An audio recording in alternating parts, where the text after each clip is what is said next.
Kama wewe ni mchungaji, karibia hapa.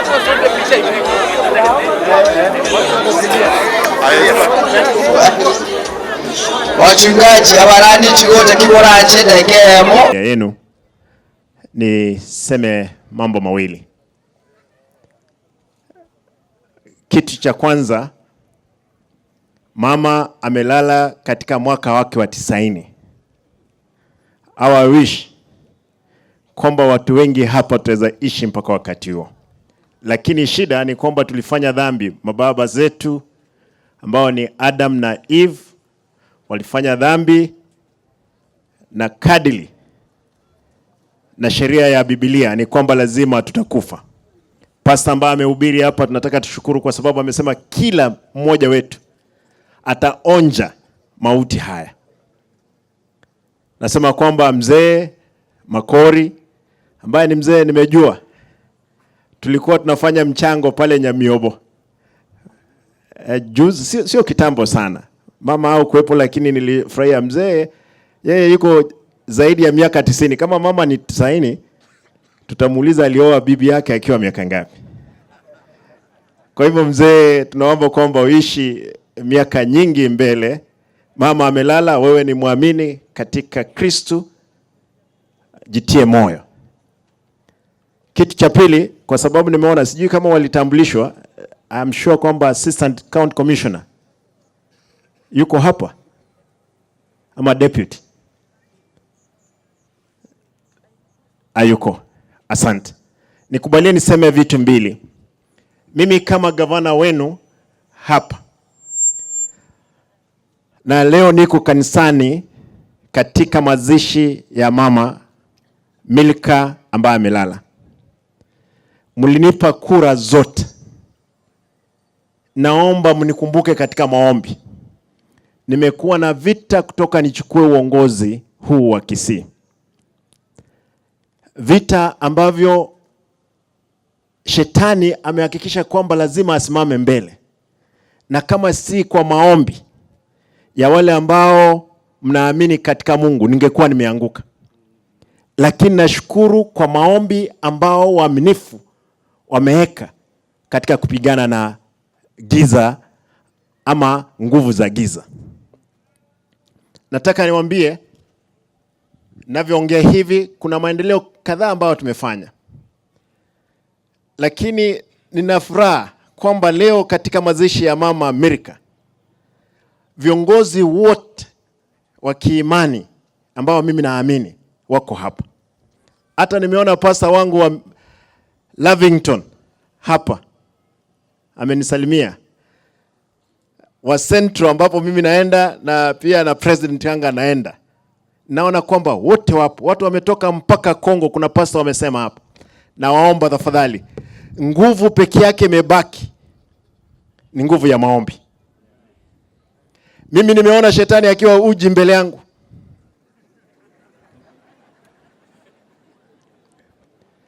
Na hata ukimuuliza swali, hana sababu ya kufanya hilo. Kwa sababu ako na amaki kubwa ya kuhakikisha kwamba lazima vitu zifanyike kando na mwelekeo wa sheria. Na mimi kama Mwadventista nataka niseme hapa, sitaogopa kupigana na hili jinamisi ambalo liko mbele yangu. Na katika shetani kuna malaika wake wengi.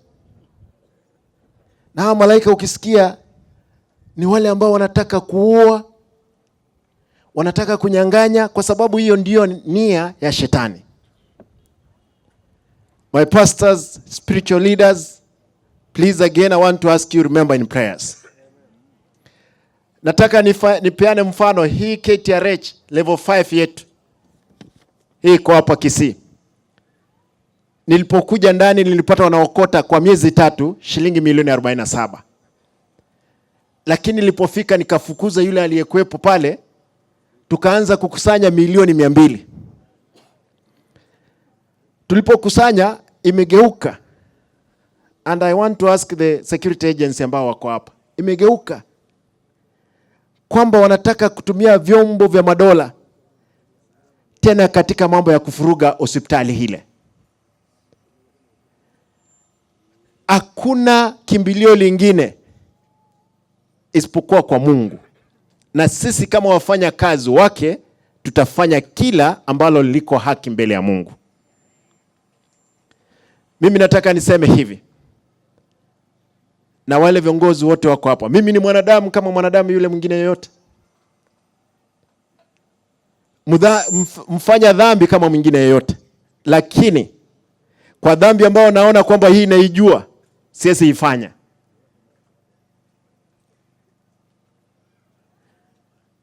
Kitu cha pili, kwa sababu, na nataka niulize tu vyombo vya madola ambavyo vipo hapa, ambao ni security apparatus, tafadhali msitumike vibaya. Ninyi mko na oath ya kufanya kazi. Askari wetu, wale ambao ni waongozi wetu, nyote na waomba mfanye haki kwa wananchi hawa. Mimi leo hii, pastors, nashukuru. Kuna vitu siwezi, unajua kuna wakati mwingine tunasema kwamba tuseme haya mbele, lakini kwa sababu namuogopa Mungu acha niyaseme tu. Ni kwamba kulikuwa na mipango nyingi. Mipango hata, pasa mmesikia, hata bunduki kutafutwa, ziletwe kwangu, ziwekwe, wakuja wanikamate, wanipeleke kotini. Shetani afanye nini? Ashindwe. Sio mimi peke yangu, afadhali mimi. Wale watu ambao wako karibu na mimi, wengine wakamatwe wapelekwe kotini, sio lazima wakuwe proved. Lazima wapelekwe, wengine wameuliwa. Innocent people who don't have even a house wameuliwa. Mimi nataka niseme kwa mkono wa Bwana tutafuka bahari.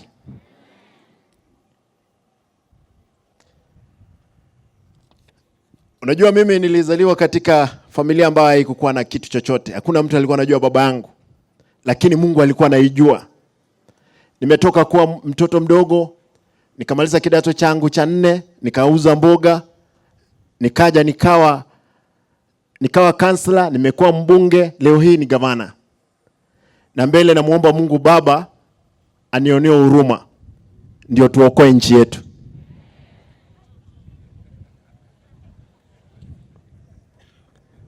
Amen.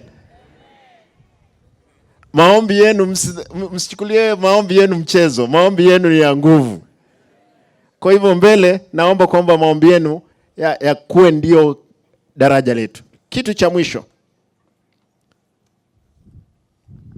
Sisi hapa Kisii, wale wageni ambao mmekuja, rutuba yetu ni acidic. Iko na asidi 60%, 60% acidic.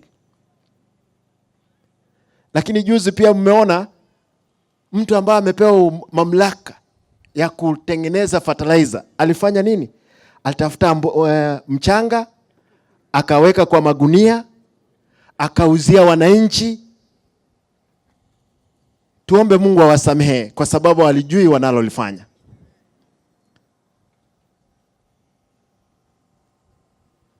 Biblia inasema watu wangu wamekufa kwa sababu ya kufanya nini? Ya kutokujua. Naomba kwamba mjue. Mwisho, maendeleo kadhaa ambayo tumefanya, ndugu yangu hapa MCA, pale nta moja, najua kuna maji ambayo yamekuwa drilled, it's being liquidated. Barabara kadhaa zinatengenezwa. Hii barabara iko hapa, wale wageni mko hapa ni nyumbani. Kwetu ni hapa tu.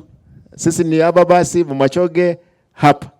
Hata hii ward inaitwa basi Machoge basi, tuko pamoja. Nataka niwaombe, nitaendelea kuwafanyia kila linalowezekana. Hii hospitali yetu ya Ogembo, nimeweka milioni 300 ijenge hospitali hile, watu wetu wapate kuponyeshwa hapa karibu. Basari tumepeana. Na form 1s, Mungu akipenda next week tunapeana checks kwa sababu wameapply. Hapa hii sublocation, si ndio? Inaitwa Kebere. Jana nilipea kijana wenu, sijui kama yuko hapa, ambaye ni chief officer. ameenda kuona ofisi kwa sababu ni siku yake ya kwanza. Nimepeana kijana mmoja kutoka hapa kuwa chief officer wangu, anaitwa James Oenga. Kwao naambia hii shamba ni ya kwao. Hapa ni kwao. Kwa hivyo watu wa hapa nimepeana, lakini mwambie hivi wale ambao mnakaribia yeye. Niliingia ofisini na chief officer 14, nimebaki na 9. Kwa sababu wengi walioingia ofisini walikuwa na tamaa kubwa ya mali ya umma. Nimesema kwamba mali ya umma lazima ifanye kazi. Kwa hivyo wote wale 5 nimefukuza. Na yeye akija arudishe appetite chini. Ama mnataka wakuwe na appetite? Hapana, tufanyie wananchi. Afadhali sisi mnalipa sisi mshahara. Kwa hivyo ndugu yangu, mtu yoyote ambaye anataka kwamba anakuja akuje kuiba, hiyo biashara hakuna. Pesa ambazo pastors, my spiritual leaders, zile pesa ambazo tumesave ndio umeona tunapeana katika mambo ya bursaries. Ndio maendeleo tunafanya. Mnikubalie nimalizie kwa kusema hili.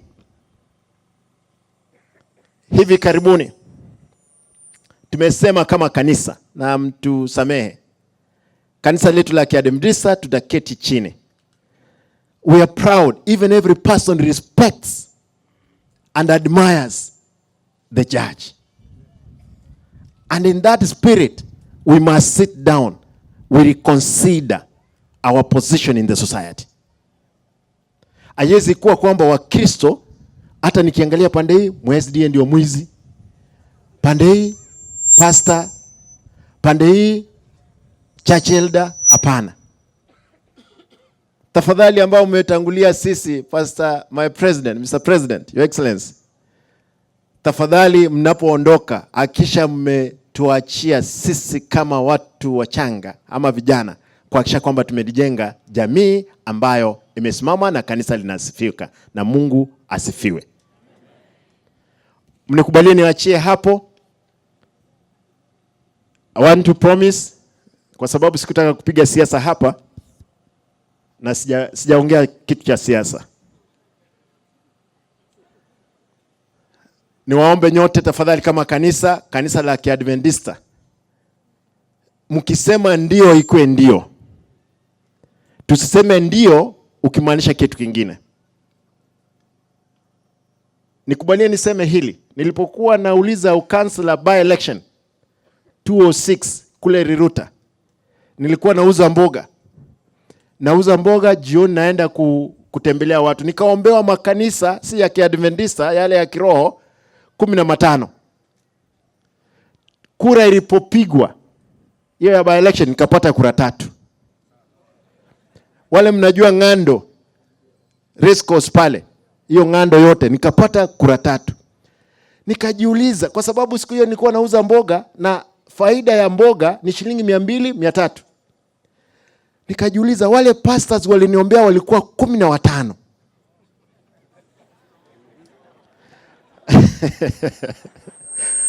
Hata kama wao peke yao wangenipigia kura ngapi? 15. Tafadhali tusiwe kama wale. Ninyi kama mmesema ndio ikuwe ndio, mkisema hapana ikuwe hapana. Nataka niachie hapo niseme kwamba mimi niko kanisani, nyinyi ni watu wangu, mnisamehe ambapo nimeenda kando, lakini naomba mnikumbuke katika maombi nipate kulijenga jimbo letu la Kisii. Na tuko tayari, mali yetu tutaweka katika kanisa, tutajenga. Nilipokuwa mdogo niliomba Mungu, tafadhali nikubalie nikuwe mtu mkubwa duniani. Hiyo ndio nilikuwa naomba katika darasa la 6 nikiwa Sabbath School treasurer. Na kule Mombasa, naomba Mungu nikubalie nikuwe mtu mkubwa duniani. Na nitakapokuwa mkubwa nikujengee makanisa 70. Hilo ndio lilikuwa ombi langu katika darasa la 6. Lakini sasa Mungu amenifanyia maajabu. Sio mtu mkubwa tu, lakini pia amenibariki kifedha. Na nitajenga kanisa zaidi ya 70, ndipo injili ihubiriwe, watu waokoke, tuende nyumbani. Nataka niachie hapo, niwashukuru. Mtakapokwenda peleka salamu familia ya mzee Makori, tuko pamoja. Mama amelala, pastor ulinipigia na sikuweza kuja kule, na hope mtu wangu alifanya kazi ile nilimwambia. Asante. Nikubalie MCAs mliongea hapa, wengine hawakuongea. Leta pesa zenu za rambirambi. Hash avocado wechalenge 180,000 abantu bagure kiri buyikomchoka ntwa decided ko shilingi 100 chioni go shilingi 50 ali ATC avocado hash avocado ekon with 300 shillings igabalemi wetera abajumbe baino mubange morolenga ki tokonyora hash avocado chiri abantu baito basumeke. Pastor, with the contribution I think I'll give you my 50,000 for the family. Mbia mnanyasae abe nainwe. Kwa sababu ameuliza maombi, na mpisha president wa Kenya Post afanye hiyo ombi la kuombea gavana wetu pamoja na ombi la kufunga mkutano. Asanteni kwa yote. Haya, tunaomba kwa heshima ya Mwenyezi Mungu, tafadhali tunaomba.